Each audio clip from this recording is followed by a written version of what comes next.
this particular subject tonight, and I'll. You've said that for the past 3 weeks now. We're going to do it. Look, we're right here. All we got to do is this and this, and we're done. Yeah, listen. I know how that is. I like them to talk. All right, let's go back to Matthew 18, 15 through 17. We've talked about our individual responsibility. We talked about the fact that, unfortunately, it's probably not going to be convenient and it's not going to be easy. We talked about the fact it's going to take time, it's going to take emotional energy. And we talked about the fact that you have to make yourself vulnerable when you do this. Matthew 18, 15 through 17. Let's do a quick recap. Let's read that entire whopping 3 verses. Somebody get it? If your brother sins against you, go and tell him his fault between you and him alone. If he listens to you and you have gained your brother, but if he does not listen, take 1 or 2 others along with you, that every charge may be established by the evidence of 2 or 3 witnesses. If he refuses to listen to them, tell it to the church, and if he refuses to listen even to the church, let him be to you as a Gentile and a tax collector. All right. So we've taken care of the one-on-one. Tonight we're going to go to restoring someone, the 1 or 2 besides. Take 1 or 2 besides that some translations say that every word may be established. What did yours say? Every charge. Every charge. So what's the purpose? Is it for me to get my posse together so I can go jump them, gang up on them?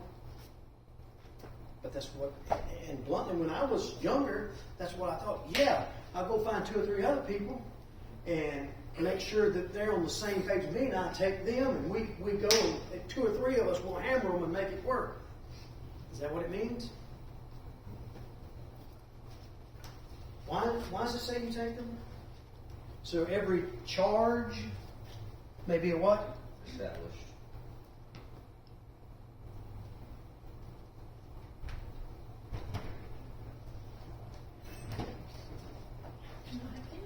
We had one. And we asked her if she wanted to stay or go to the When I said All right. every word, I'm glad. Okay. that's it. So what's the purpose of getting a couple of folks to go with you? Just a reminder, this stuff up here doesn't change. Being gentle, being steadfast, comforting, So all that still goes. Are we talking about confronting them? Yeah. Or, okay. Probably to prove that it wasn't you just heard one person say that you had multiple point of views. Okay, could be multiple point of views. Keep going. There's a verse in Proverbs that talks about how we always think sometimes we're right, and if it's just us kind of instigating or accusing someone, it could just be because we think we're right, and if we bring in other people into the situations, kind of different points of view, and then also kind of help establish either if your thinking is right or if, hey, you're taking this out of context. Exactly. So when it talks about every charge or every word may be established, you've got someone that hears, not just your posse that you took with you to be on your side. They hear both sides. Because sometimes I know, or I think I know what I'm saying, but that's not what you're hearing. My Bible also references Deuteronomy 19:15. Do that. One witness is not enough to convict a man accused of any crime or offense he may have committed. A matter must be established by the testimony of 2 or 3 witnesses. And that same idea is carried over to Christ, the water, the Spirit, and the Word. I think too,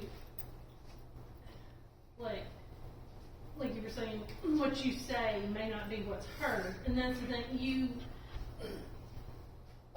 If you're in that one-on-one conversation, if you have another person there, then they can verify that you said whatnot. I had an instance one time where there was two ladies who agreed to teach, and one was supposed to teach on Sunday morning, and one was supposed to teach on Wednesday night. Well, they both were showing up on Wednesday night, and like 2 Sundays went by that they didn't have a teacher. And so I reached out to the one, and I was like, hey, do you know that you're scheduled for Sunday? Those were my words. Do you know you were scheduled for Sunday? It got back. She told other people that I said that, you know, you have to come to church if you're gonna teach or something like that. I mean, like, it was totally not what I had said. It was like she just like threw me under the bus, that it was a whole nother conversation, and that's where, you know, too, having that second person, you know, another person in there to verify what was being said, because I was not being demeaning in any way. It was just like, do you know that's what the schedule said? You know, maybe I was trying to verify, did she even realize what it said? But it can come across a whole nother way. Or like you called me last night. I told Diana I was going to call AC because we needed somebody to cover Livingston, of course, this coming Sunday. And I said, he's already preached twice this week. And in my mind, I said, what? And she said, he's preached twice this week? I looked at her, no, this month. I obviously knew that that's not what I had said, but in my mind, I said, month. So it's to make sure that every word. Well, they said, whoop, whoop, whoop, whoop. There's 2 witnesses here, and they said that's not the way it happened. Established means it's firm, it's confirmed, there's no wiggle room. This is what was said, this was how it happened. And y'all hit the nail on the head. It's not just about the words, it's about your tone. It's about your body language. It's about the whole part. Did you do it how? In gentleness. Did you do it understanding that the idea is comfort, not in their sin, but comfort them that this is not a lost cause? Were you steadfast? Did you stick to your guns? Not ugly. In gentleness, did you stick to your guns? And did you not let them try to turn things around on you? That's the whole idea. Because again, what's the whole idea of going through this process? Is to Restore. bring them back. To restore them. To bring them back to their original. That's what restore means. Restore to their original condition with God as a Christian. All right. See, I told you we're going to get through this. Then it goes to the church. And I put these words up here on purpose because the word that is translated church many times probably should have been translated assembly or congregation. You bring it before the entire assembly. Not just a few. This is brought before the entire congregation so the entire congregation can do what? Same thing up here. In gentleness, try to win them back. But they need to know, hey, this person has been confronted. There's been witnesses that have went and confirmed that they're still doing, openly, living in sin, know they're wrong, and they won't repent. That becomes the church's responsibility to do something. 2 Corinthians 2, 5 through 11.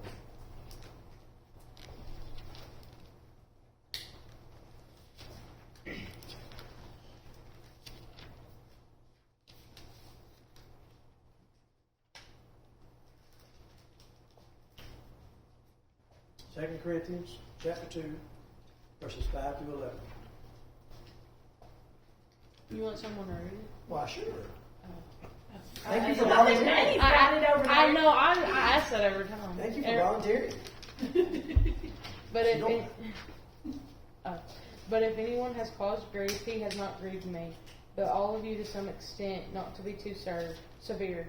This punishment which was inflicted by the majority is sufficient for such a man, so that on the contrary you ought rather to forgive and comfort him, lest perhaps such a one be swallowed up with too much sorrow. Therefore I urge you to reaffirm your love to him, for to this end I also wrote, that I might put you to the test, whether you are obedient in all things. Now whom you forgive anything, I also forgive. For if indeed I have forgiven anything, I have forgiven that one of your sakes, or one for your sakes, in the presence of Christ, lest Satan should take advantage of us, for we are not ignorant of his devices. All right. Specifically here, in the Corinthian church, somebody has strayed. And apparently, the congregation felt like not only has he hurt the body individually here in Corinth, but he's hurt Paul. So not only are we going to punish him, here we're going to add on top of that for Paul, because he's mistreated Paul in some way. And Paul says, that's not the way this works. What was the whole idea of disciplining this person? Get rid of them? Run them away? What does it say?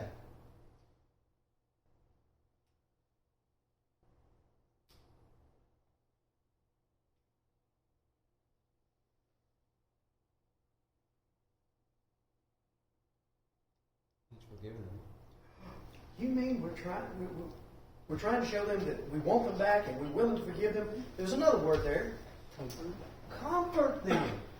Look, all is lost. We just can't keep having this type of relationship with you if you don't do what you're supposed to do. We still love you. We still want you back. But understand, we can't allow you to claim to be part of the body here and be a Christian, and you're doing things that are obviously not in line with Christianity, so the rest of the world is seeing that we're allowing this to go on. We can't do that. It all comes back to the bottom line is, you're not trying to run the person off. You're not trying to shame the person. You're trying to lovingly lead them to see, you know what, I need to fix things and I need to be back in the right standing. What if that doesn't work?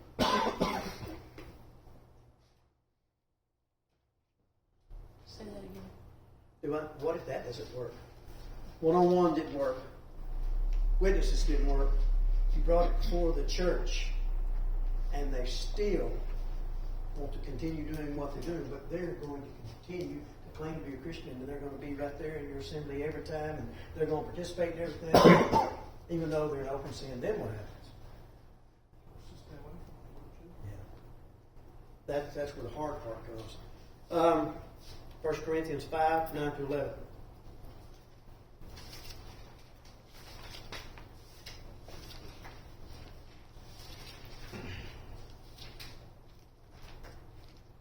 I have written you in my letter not to associate with sexually immoral people, not at all meaning the people of this world who are immoral, or the greedy and swindlers or idolaters.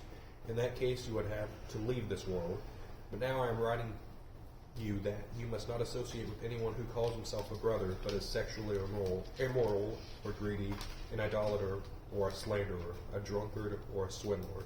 With such a man do not even eat. You do not have anything to do with them in that manner. Now, what happens if they say, you know what, I'm wrong, I need to come back? That's exactly what you're hoping. Or they say, will you please just come over and talk with me? I don't know, I don't want to be where I am now, I need some help. Do you go? Absolutely. This is talking about that person who says, I'm going to do what I want to, when I want to, and God or you can't say anything about it. That's who he's talking about. Don't have anything to do with him. Tell him you're done with them. Well, at that point, they have disassociated themselves with God and the church. They have. But the church needs to know this is what's happening. Because what they'll do, do you know what that church did to me? Do you know what that church did to me? Do you know what that church did to me? That's why you can back up here to these witnesses and you can go back to church and the church says, hold up. We went through the things we were supposed to go through and they refused to change. We want them back. They're the ones that decide to continue to live in sin. Somebody go to 2 Thessalonians 3. And let's do verse 6.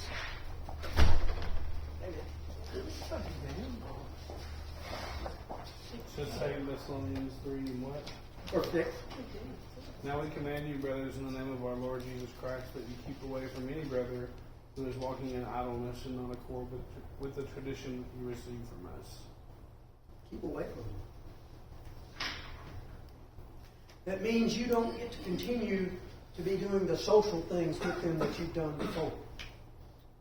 And again, it's not to shame them. It's not to ostracize them. It's to show them we can't accept you saying you're a Christian and you do these things. Drop down to verse 14 and 15. Same chapter.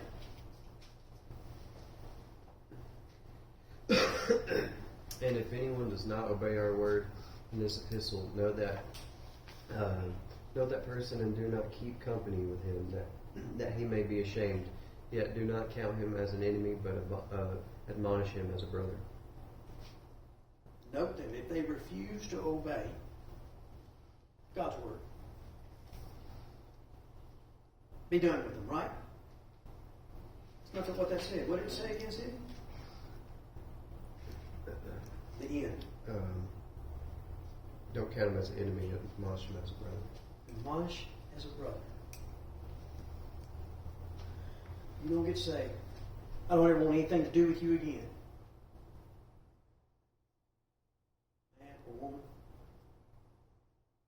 we want you back. I want you to come back. I can't agree with what you're doing. I can't be a part of what you're doing. Still love you. Still want you to come back. Still will talk to you when you need help. But I can't agree with what you're doing, and I can't look like to other people outside the church that I agree with what you're doing. Because again, that hurts the body.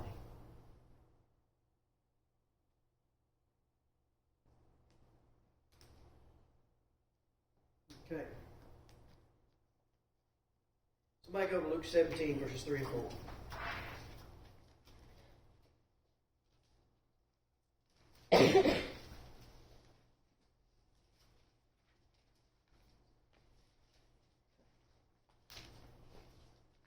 What did you say? Luke 17, 3 and 4.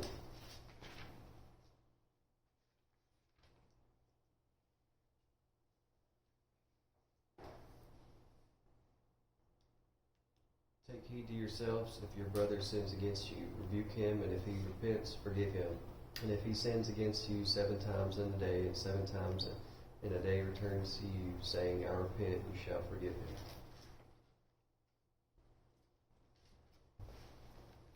Remember I said it wouldn't be easy? Remember how I said it's going to take some emotional energy? It's going to take away from your time? If this works, maybe it goes through all these steps and the congregation actually has to say, sorry, you cannot worship here if you're going to live in open sin. And then they say, I'm going to come back. What do you need to be ready to do? Forgive them. They come back and they're still struggling and they fall again. What do you need to do? You getting the pattern here? Peter thought he was being real gracious. Lord, do I have to forgive them 7 times? Anybody remember what Jesus replied?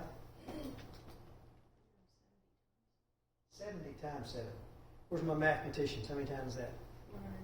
490. So, don't go into accounting.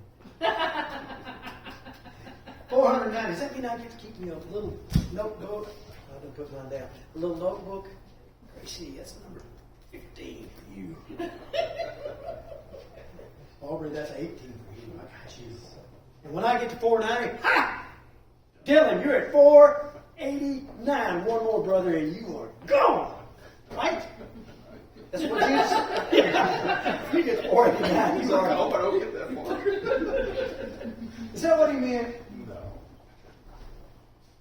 He was basically saying, if they come and ask for forgiveness, you forgive them. Because what does he do for us every time we come and ask for forgiveness? And he has an ability that we don't have, which is very hard. You read the Old Testament accounts and you read in context God's forgiveness, he redacts. That's a big fancy word to blots it out. It's gone. It can't be brought up again. It has been, black ink has just covered up that sin, and it can't be found with an electron microscope. It's gone. It can never be brought up again. Problem is, if you wrong me, back in my mind, you did that to me once, you will do it again. And we're hesitant to give people another chance because we can't forget. Now, let me clarify that. We forget plenty of things. But those things like that, they stick with us. How many of you remember even from grade school when somebody said something that was mean and hurt your feelings? You don't have to raise your hand, but, you remember. Remember. How do you remember not hold a grudge? What's the best thing to do in that situation? When you're really trying to forgive and it's still hanging on back there, what's the best thing for you to do?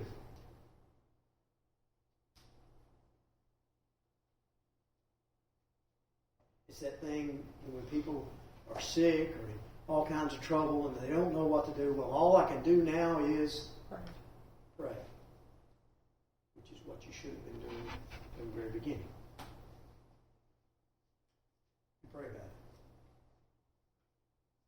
You pray about it.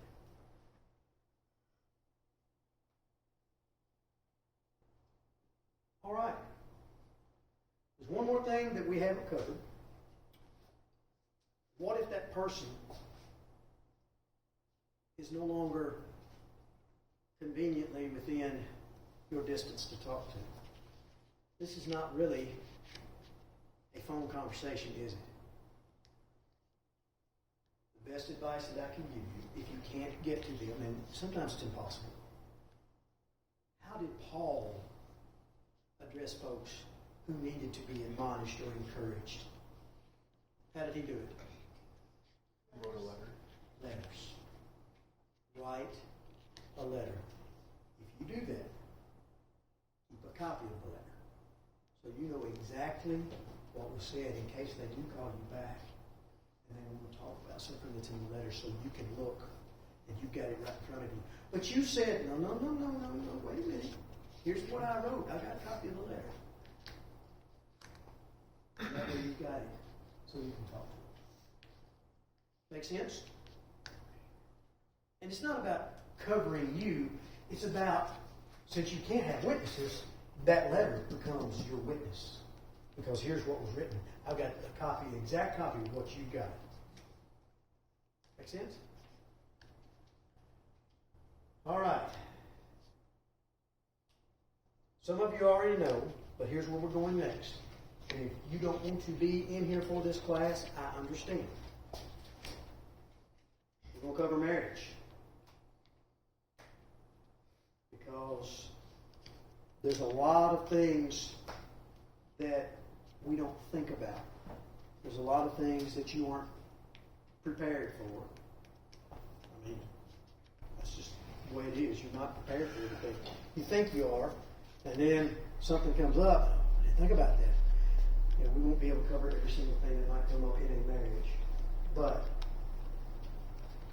we want to cover some things. So, just take it. There may be times, and there will be times, that we will turn off that. Because I want you to be very pointed in asking questions. There will be times that we will ask the ladies to go with Diana. She'll have the same material that I have. So you can go ask questions that you'd rather not ask in front of me. And guys, we'll be in here, and you can ask questions that you might not want to ask in front of the ladies.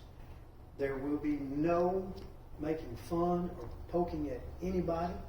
This is an honest and sincere look at some serious things. And yes, we're going to cover intimacy, and that is going to be very uncomfortable for all of us. But it's not going to be said of me as a teacher that I let Hollywood tell you what romance and intimacy should be. When we've got the Bible that can explain it a whole lot better, so you know what to expect from your spouse. What you know what to expect toward your spouse. We'll talk a little bit about dating, because you can't talk about marriage without talking about getting up to that point. And what time is it? 7. Okay. 6:58. You got the cards? Y'all, if you haven't going to the cards, you can write subjects or questions, whichever way you want, down that you want to cover.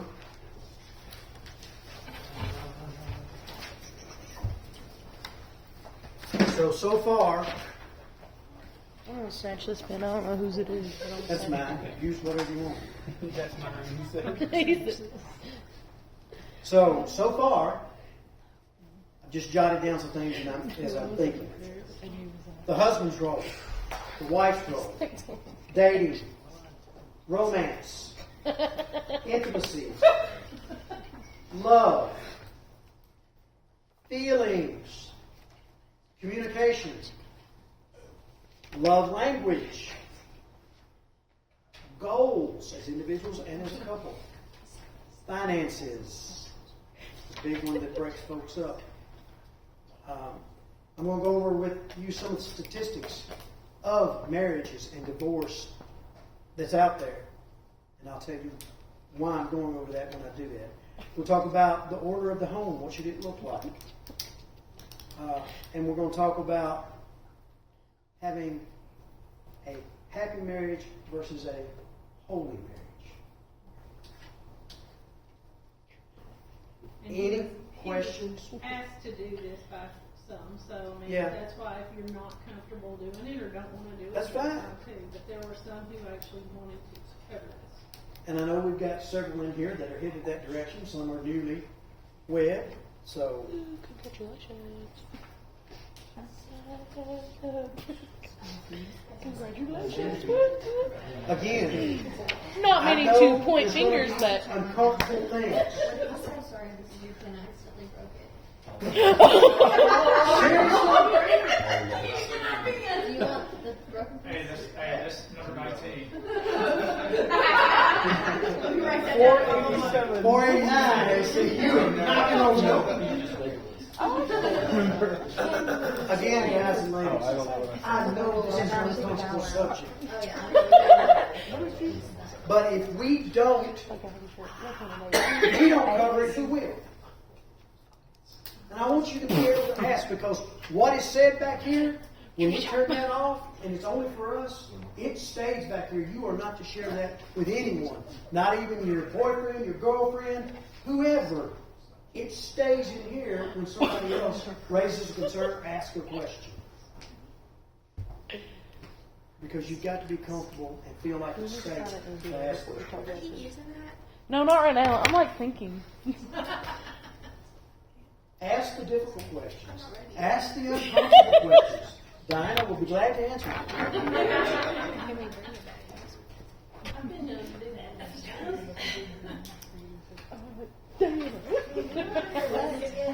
I'm sorry? Can you go over your list again? Sure. That will be one that we will get to. We most certainly will. That's going to be the structure of the home. The husband's role. The wife's role. Dating. Romance. Intimacy. Love. What? I'm sorry. Love.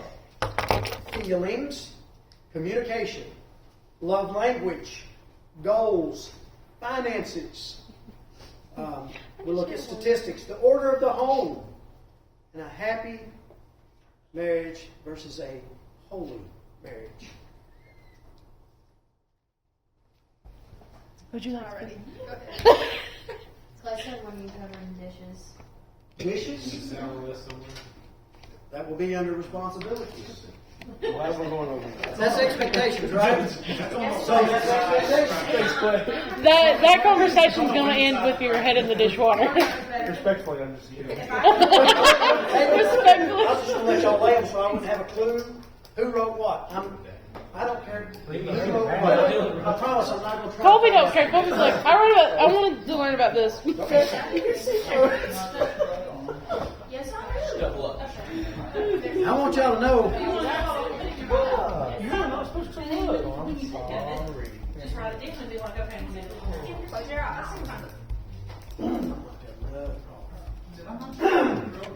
Don't frown on me. Don't frown on me. Are we allowed to have couples counseling? I'm about to add that to. No. They're all right. I'll be right back. So, here's what's going to look like. Next week, we're going to compile all of this.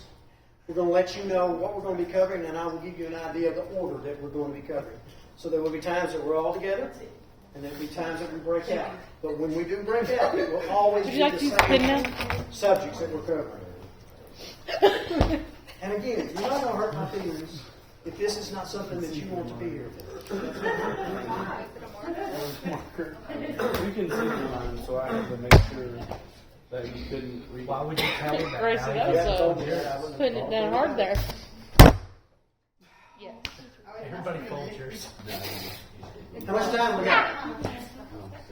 You're supposed to just know 4 hours? that you write it. Okay, so we got a minute. So, It's magic ink. Did you write? Dinah and I are looking through several different books. Of course, we'll be going through. The many times I've offered you a pen. By the way, you know we're going to get to Song of Solomon eventually. That's one we're going to have to get to. So you might want to read that. What is And that? I'm going to tell you something. Before we start this, and I'll probably tell it more than once. As I'm covering this stuff, I'm probably coming from a position of don't do it the way I did it because I made mistakes. Rather than I've got all the answers, it's more along the lines of that's probably not the best way to do things. In studying now, I looked at some things and I'm like, I don't like what I'm reading because I'm not doing what I'm supposed to be doing. So I'm going to have to step it up myself. So I'm hoping that not only does this help those that are heading toward marriage, but those of us that are married, whether just a little while or a couple of years. Well, yeah, okay. Be 30 this year in May.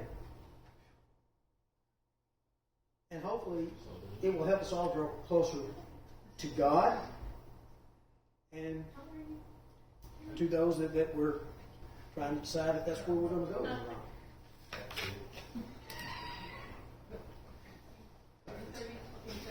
I thought he was talking about. I was like, oh my gosh, are we calling out people? I thought you were calling out Dylan or something. I was like, Drop them in. I wasn't listening. I was in my own little la la land. Anybody else? Anybody else? And no, he was saying, Anybody else need to drop one in? Oh, somebody, we need a pen. Just drop it in oh, there, girl. sorry, Gracie. I didn't know what you I need a pen. Gracie's full of pens today. Okay. Well, look. Put it inside that book when you're done with it. Oh, we've got a whole book. No, Dylan, he was saying, Dylan.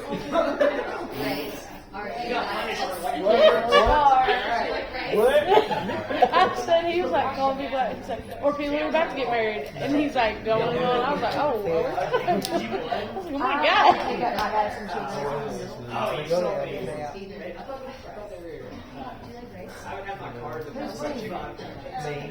Who needs a pen?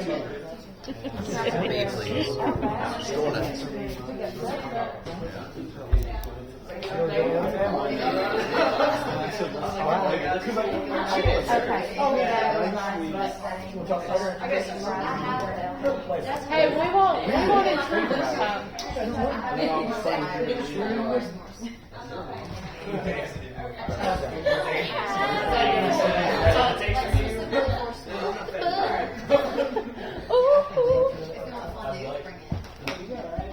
I'm going home. He asked me if I would. I said, if you have a time to stay for salad and cheese fries, would you go? He said no. If your queen size bed was calling your name, would you go? My bed's the same. No, it's been saying Gracie for about 13 years now. Yeah. I don't say you constantly. You are not. Do it, you won't. Do I it. did. Go. You know what I mean. Let's start bringing How you function with how much sleep you get. I can't speak. Not where I thought you were going with that. I can see you went. I was like, oh, what I. She'll just do, but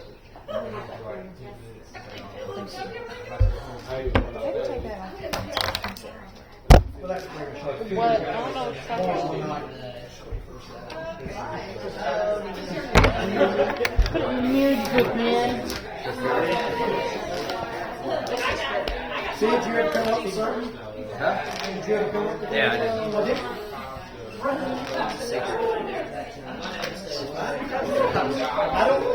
I don't want to be that part.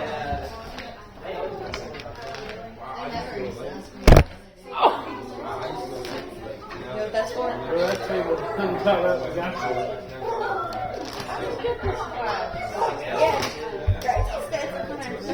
Hey, since I'm singing tonight, anybody got something you want to say?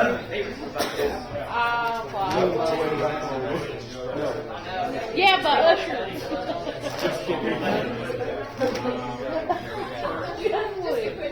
Y'all are yeah.